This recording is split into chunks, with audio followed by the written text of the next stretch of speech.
अच्छा ये बताइएगा, बानी तहरीक इंसाफ को फौजी तहवील से बचने के लिए अदालत क्यों जाना पड़ा? आखिर उन्हें क्यों ये खदशा है कि वाकई उनके खिलाफ फौजी अदालत में जाया जा सकता है या फिर लाजमन है कि उन्हें मिलिट्री तहवील में दिया जाए? देखिए जी, 200 केसेस बने, उन्होंने सारे केसेस अपने इन्हीं अदालतों में कंटेस्ट किए। झूठे केसेस बने, सब आपके सामने है।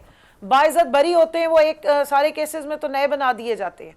मिलिट्री कोर्ट इनके पास आखिरी सोल्यूशन है ताकि आवाज दबा दी जाए। और फ्री एंड फेयर ट्रायल्स तो पहले भी नहीं हो रहे थे और जेल के अंदर बंद करके ट्रायल्स किए जा रहे हैं। तो ये अब साजिश नहीं करेंगे तो और क्या करेंगे? अगर साजिश का पता लगाना है तो फिर जनरल बाजवा साहब के भी जरा मामलात को खोल लीजिए। साबिक जनरल साहब हैं जिन्होंने ये सारा रजीम चेंज ऑपरेशन में इन सबको सपोर्ट की और इनको लेकर आए, तो वहां भी इंक्वायरी खोले ना। जरा देखिए कि सियासत में मुदाखलत की जो बयानात थे, तो वो तो उनकी कन्फेशनरी स्टेटमेंट थी कि फरवरी में कि आज तक तो हम सियासत में मुदाखलत कर रहे थे, इसके बाद अब हम इससे ज़्यादा लेवल की करेंगे, लेकिन सामने मुंह पे कुछ और कहेंगे। सो ये सारी बेतुकी बातें हैं। और इमरान खान साहब का क्यों ट्रायल हो मिलिट्री कोर्ट में? इस आइन की, कानून की किताबों के अगेंस्ट है वो। पाकिस्तान का आइन सुप्रीम है, पार्लियामेंट उसके नीचे आती है और आइन ये उनको इजाज़त देता है, उनको ये इख्तियार देता है कि अगर उनके आपने इन झूठे केसेस में भी वो प्रिजनर ऑफ कॉन्शियंस हैं, ज़मीर के कैदी हैं, उनके ऊपर कोई जुर्म आज तक ये साबित नहीं कर सके हैं, सिर्फ उनको विक्टिमाइज किया जा रहा है पॉलिटिकली। तो फायदा सियासी, ये डिमांड्स करें वो कभी नहीं मानेंगे कि सियासी फायदा क्या होगा बानी तहरीक इसलिए अब इनके पास सिर्फ ये एक आखिरी हरबा। और मैं ये आज बताती चलूं कि इसका भी आपको नुकसान होगा। इमरान खान की जो हैसियत है, उसकी जो शोहरत है और उसकी जो मोहब्बत है लोगों के दिलों में, वो इससे 10 गुना ज्यादा बढ़ जाएगी। वो खौफजदा होने वाला शख्स नहीं है। आप मुझे ये बताइएगा, की बातें करते बिल्कुल थे, ठीक है, एक हफ्ते बाद तो आपके मुझे लीडर रोते हुए यहाँ से बिल्कुल सही, मुझे ये बताइएगा, ये नून लीग के लीडर जो है वो बाहर से डीले करके भागे थे और पीपल्स पार्टी के लीडर ने कहा था कि उनका, इन्होंने सर्टिफिकेट दे दिया कि उनको डिमेंशिया है, वो तो सोचने समझने की जो कुव्वत है उससे ही महरूम हो गए, वो भी भाग गए थे। अच्छा ये बताइए, अल्लाह का शुक्र है दिमाग भी बिल्कुल ठीक काम कर रहे हैं, गुर्दे हर चीज और प्लेटलेट्स भी पूरे हैं और वो डट के मुकाबला कर रहे हैं। अच्छा मुझे ये बताइए, बानी तहरीक इंसाफ को चांसलरशिप जो ऑक्सफोर्ड की वो लड़ने जा रहे हैं, उसका फायदा क्या होगा? क्योंकि आपकी जो मुखालिफ है वो ये कहते हैं कि वो सियासी फायदा हासिल करना चाहते हैं। क्या सियासी फायदा होगा उन्हें? देखिए, हमारे जो मुखालिफ है ना, वो सियासी बोने हैं, उनकी ना सियासी सोच है, वो डिक्टेटरशिप की पैदावार हैं, डिक्टेटर्स की नर्सरी में पैदा होकर आए हैं। जमहूरियत का सिर्फ रट्टा मारते हैं, जमहूरियत की उनको ना स्पिरिट की पता है ना उनकी समझ है। तो जिनका लेवल ही कुछ ना हो, बेचारे यही बातें करेंगे। ये पूरे पाकिस्तानी साउथ एशिया का एजाज है कि यहाँ से एक लीडर इस स्टेचर का निकला है, इस लेवल का है, जो एलुमनाई भी है ऑक्सफोर्ड जैसी एक प्रेस्टिजियस इंडिपेंडेंट यूनिवर्सिटी के, और दूसरा वहाँ पे बहुत बड़ी बड़ी शख्सियात ने पूरी दुनिया से जो उनके एलुमनाई थे ऑक्सफोर्ड के, उन्होंने उनको एंडोर्स किया उस चांसलरशिप के लिए। तो ये एक एजाज होता है किसी भी मुल्क में, दुनिया जहान से बड़े बड़े लीडर्स के नाम नॉमिनेट हुए। पाकिस्तान के लीडर का फर्स्ट टाइम हुआ है कि नाम इस तरह के रोल के लिए नॉमिनेट हुआ है या उनके नॉमिनेशन पेपर्स गए हैं। तो पाकिस्तान के जो सतही और गैर जमहूरी और गैर सियासी दिमागों के जो सियासी बोने हैं, सो कॉल्ड अपॉइंटेड कठपुतलियां, वो इसी किस्म का फिर करेंगे प्रोपेगेंडा, जिन्होंने कभी आज तक किसी अच्छी यूनिवर्सिटी का शक्ल ना देखी हो, जिनको स्पेलिंग्स ना आते हो कि इस यूनिवर्सिटी के स्पेलिंग क्या है, लोकेशन क्या है, उनसे आप ऐसी बातें ही एक्सपेक्ट कर सकते हैं। बिल्कुल ठीक। इस्लामाबाद में बिला इजाजत जलसा करने पर 3 साल कैद का बिल सेनेट से मंजूर हो गया है और जल्द कानून भी बन जाएगा। तो लग तो ऐसे ही रहा है कि खसूसन आप लोगों के लिए तैयार हो रहा है ये बिल।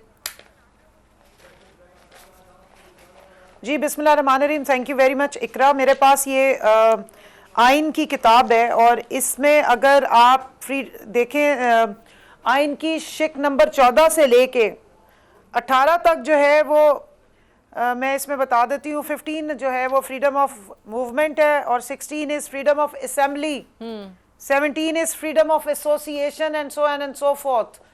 ये आइन की शिक के मुतसादम बिल कैसे पास हो रहे हैं और ये नजरिया ज़रूरत के तहत बनाए जा रहे हैं।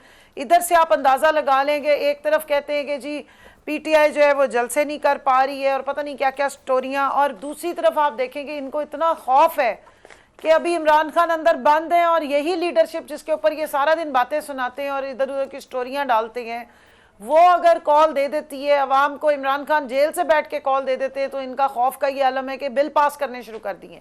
और ये बिल जो आइन के मुतसादम बिल है, ये स्टैंड ही नहीं करते।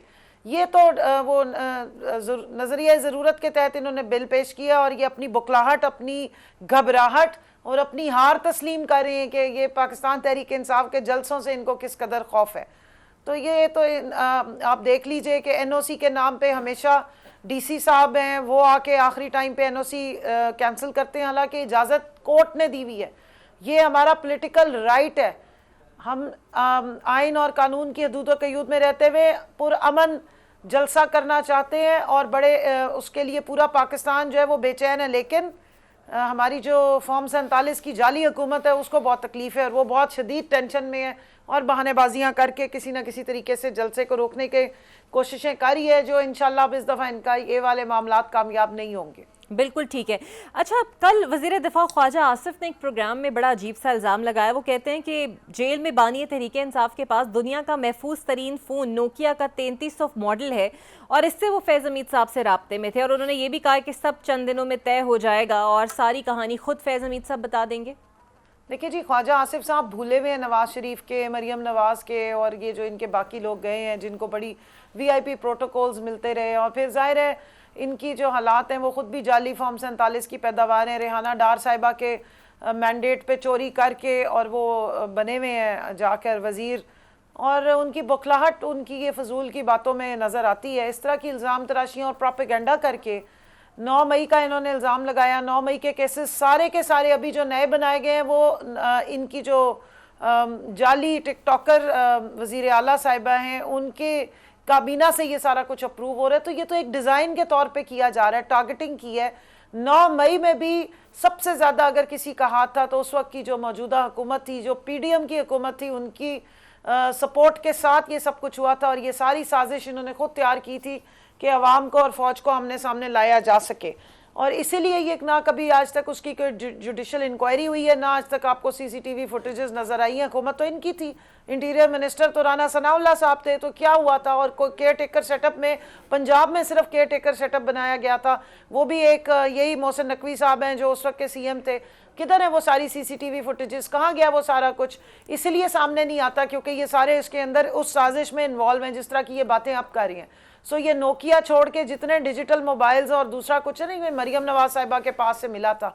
इमरान खान साहब से उनके बेटों की बात नहीं कराई जा रही, वो हर दफ़ा कोर्ट में जाके एप्लीकेशन दिलवाते हैं अपने वकला के थ्रू कि मेरी फैमिली से मुझसे मुलाकात नहीं करवाई जाती। उनकी वाइफ उसी जेल में बंद है, उनको हफ्ते में 30 मिनट्स भी उनसे मुलाकात नहीं कराई जाती, सिर्फ ट्रायल के टाइम पे अगर वो इकट्ठे होकर बैठें तो बैठ सकते हैं। सो इस तरह के हालात में रखा है और इनकी उम्मीदों के बरखिलाफ 1.25 साल से इमरान खान साहब जेल में बंद हैं और बड़ी सख्त किस्म की जेल काट रहे हैं। हालांकि वो पॉलिटिकल प्रिजनर हैं, फॉर्मर प्राइम मिनिस्टर हैं, जेल मैनुअल के मुताबिक भी उनकी फैसिलिटीज़ नहीं दी जा रही, माल ट्रीटमेंट की जा रही है। हर तरह से इन्होंने घटिया हरकतें की, इद्दत केस जैसा घटिया गलीज केस बनाया कि इस तरह तोड़ देंगे, उनकी बेगम पे बोहतान लगाए, तोहमतें लगाई, लेकिन एंड में क्या हुआ है? जलील और रुस्वा हुए हैं। सो जाली हुकूमतें जो जाली मैंडेट लेकर आई हो, 17 सीटों के बाद इतनी लंबी लंबी जब आवाज़ें निकाल रही हो तो समझ जाया करें कि हवा कहीं और से भरी गई है, सारी बेबुनियाद फजूल की बातें हैं।